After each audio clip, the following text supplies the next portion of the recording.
Today's reading. We'll wait for my husband's footsteps to stop stepping. Today's reading is a fantasy novel, The Swordsmith in the Mountain, by Peter Kingsley. He is such an author name, I love it. Let's do this. Once upon a time, which is the way all good stories should start, and most of them do, Rupert the Fearless was pulling his sword out of a dragon's foot. I like it. Unfortunately, the foot is not a vital organ and his sword was stuck. The huge red dragon had made a mistake and tried to crush Rupert with his claws, and Rupert had jumped out of the way just in time. He had spun around and sunk his strong sword through its foot into the hard ground. Ouch. Rupert must be one strong little man. The huge red dragon had made a mistake and tried to crush Rupert with his claws, and Rupert had jumped out of the way just in time. He had spun around and sunk his sword through its foot into the hard ground. Now he was pulling at the sword, while the beast was roaring. Okay, I totally stink at dragon roars. Sorry, Peter. Rupert knew what was coming next. How did he know? Was he a prophet? He can tell the future? Is it a magic power? We'll find out. The dragon sucked in a large breath. You know what's coming. And exhaled fire and smoke and death.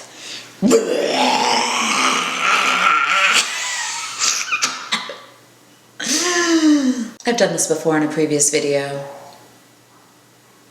Rupert scampered up and ran. He was Rupert the Fearless, not Rupert the Stupid. Good, because there's way too many stories where the author purposely makes the main character do stupid things, and then you're reading it and you're like, oh my gosh, why is this character so stupid? Oh, right, because the author thinks if the character does something stupid, it'll be more exciting. No, it'll just be more stupid. He had fire and sparks on his heels when he got to the trees. The fire blasted a tree right behind him while he dove behind a fallen log. With a terrible smell, the fire stopped, and Rupert looked up. With a terrible smell? You don't come across a lot of smells. Good one. It's usually like sounds or other things, so good. But what was the smell? It's a little vague. I want to smell the smell. Maybe not, but you know what I mean. The fire stopped, and Rupert looked up. The slit in his helmet showed him a couple burning trees, and beyond that a very angry dragon. The dragon roared again with a sword still stuck in his foot, wrenched it free from the ground, and expanded its wings. Rupert ran out of the trees without a real plan except to retrieve his sword. Too late. The dragon took off and flew to the East Mountain and to the safety of its lair. Rupert stayed there standing for quite a while, realizing that he didn't have a sword and he failed to defeat the dragon. Bummer. After a few minutes of silence, Rupert the Fearless took off his helmet and whistled.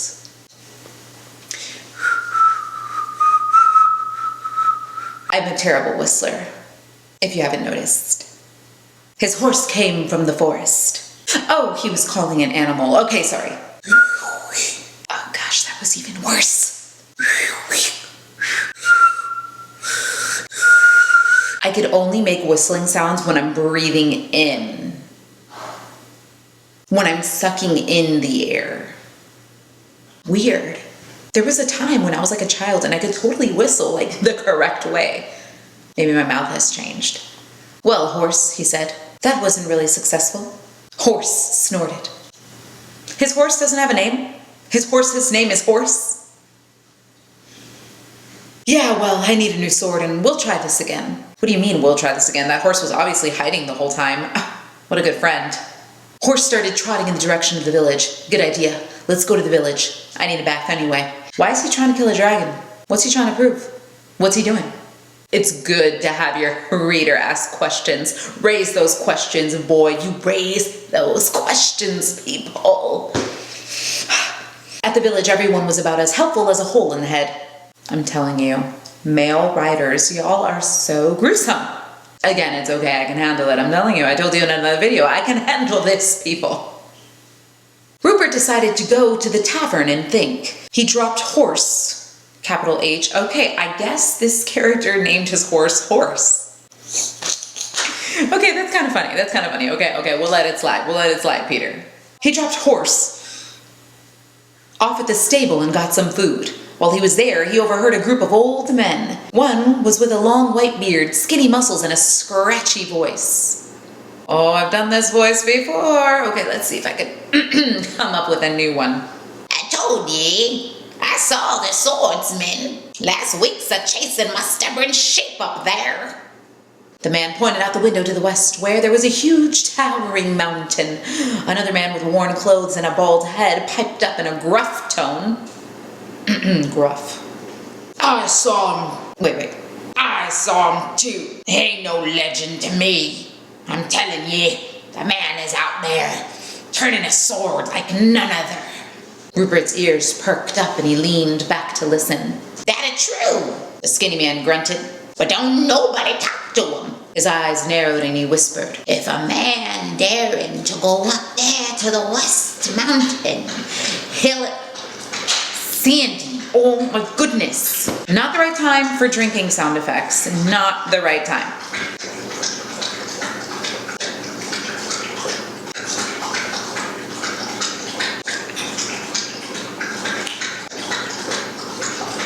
Years later, Sandy, do you have to drink the whole bowl of water right now? Thank you. Now, like I was saying. But don't nobody talk to him. His eyes narrowed and he whispered. If a man daring to go up there to the west mountain, he'll find a world of danger that man can be. The bald man grunted and nodded. Rupert got up from his chair and left the tavern. He walked across the road into the stable. Horse woke up when Rupert arrived in the stable. Come on, Horse. The bath's going to wait. We're going to the west mountain. Horse jumped up, shook his head, and whined. Whined or whinnied? Whinnied? Whinnied. Never read that one before. Rupert reined up on Horse, and they trotted up to a sheer face of the mountain. It was straight up. How the devil did that man chase his sheep up this bloody cliff? Oh, bloody. Oh, snap. Okay, hold on. How the devil did that man chase his sheep up this bloody cliff? Horse didn't comment. Rupert shouts. Hello? No answers except ghostly... Oh, hello? No answers except ghostly echoes came from the fog around them. Hello, hello, hello, hello. Gosh, I have to take a deep breath to, formulate an echo. Hello, hello, hello, hello, hello.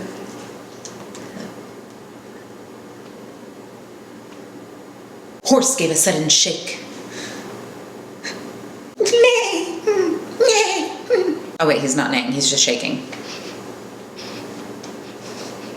Oh, there's a picture. Oh, you can't really see it. Yeah. Scraggly looking little picture here. Okay, anyways. Rupert dismounted and climbed the face of the cliff until he sat on a ledge looking down at Horse. Hello! There was no answer as the wind blew through his thick black hair. Rupert stood up and kept climbing. He climbed so high it became difficult to see Horse through the fog below. Rupert was exhausted, breathing heavily. He sat on the small ledge of the cliff, with his feet dangling above the tops of trees. Gasp, gasp, ugh. Oh, sorry. Ugh, what kind of mess have I gotten myself into? There's no swordsmith up here. I'm a fool for listening to crazy stories from drinking old men. Gasp, gasp. Ugh, what kind of mess have I gotten myself into? Why are you writing in gasps? Because then it's like I'm hearing him actually say gasp. Okay, anyways, we'll just ignore those and replace them with actual gasps. Rupert slammed his fist against the rock behind him, then he stood up and faced it. Why does he want to see the swordsmith? So he could get a new sword. Right. The dragon took his. Used it as a nail filer. I'm an idiot. Smack. Why are you hitting yourself, Rupert? What's wrong with you? Masochistic person, you. Goodness. I need a sword. Whack.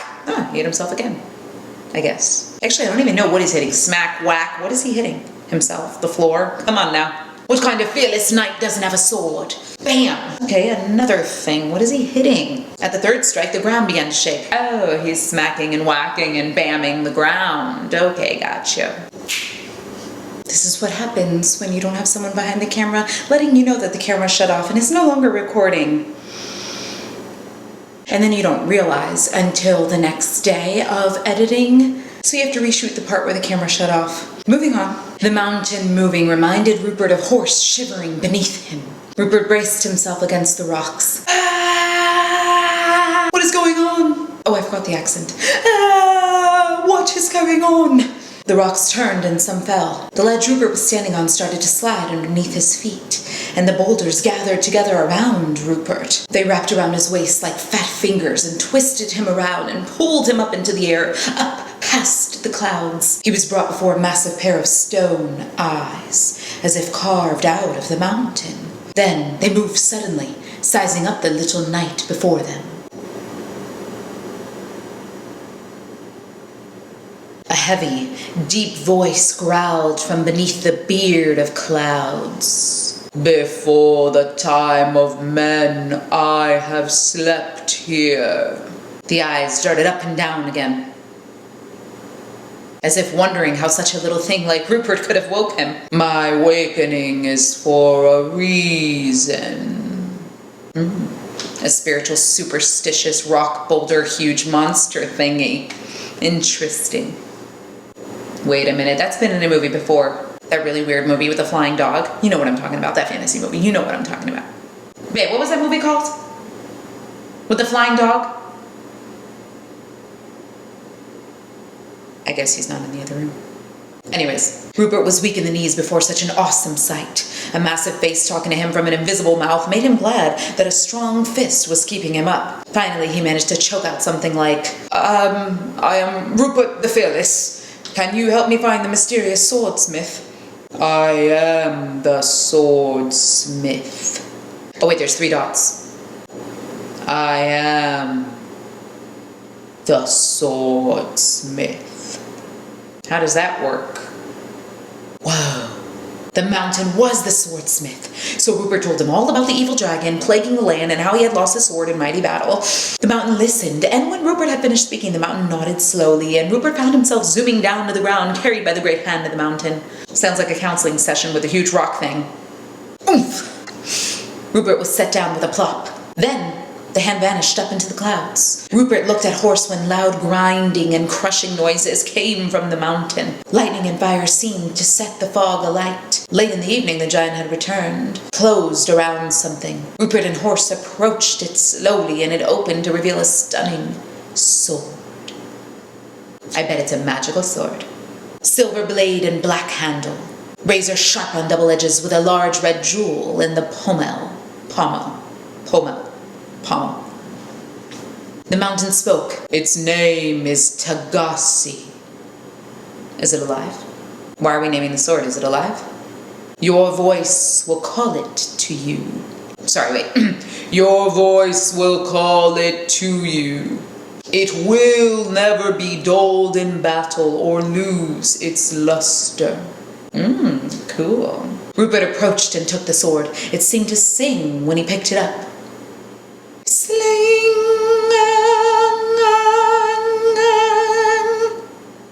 Then he knelt down. This is the most amazing sword I've ever seen. Thank you, great swordsmith in the mountain. As the hand left, the mountain groaned. And you need a bath. Hee, and was silent. Rupert looked down at the sword, then up at Horse. Horse. Let's go dragon hunting. In front of the dragon's lair, Rupert heard it moaning. He had all his armor on, with Tagasi at his side. He bent his head around the opening and saw the large red dragon, belching black smoke at his foot, still oozing green blood, eyes glowing in the darkness. Rupert pulled away. What did he mean that I can call it to me? Oh, well, if it never gets dull, that's good enough for me. Rupert turned back around to plan out his attack, and there, staring him in the face, was a giant yellow eye. Ah!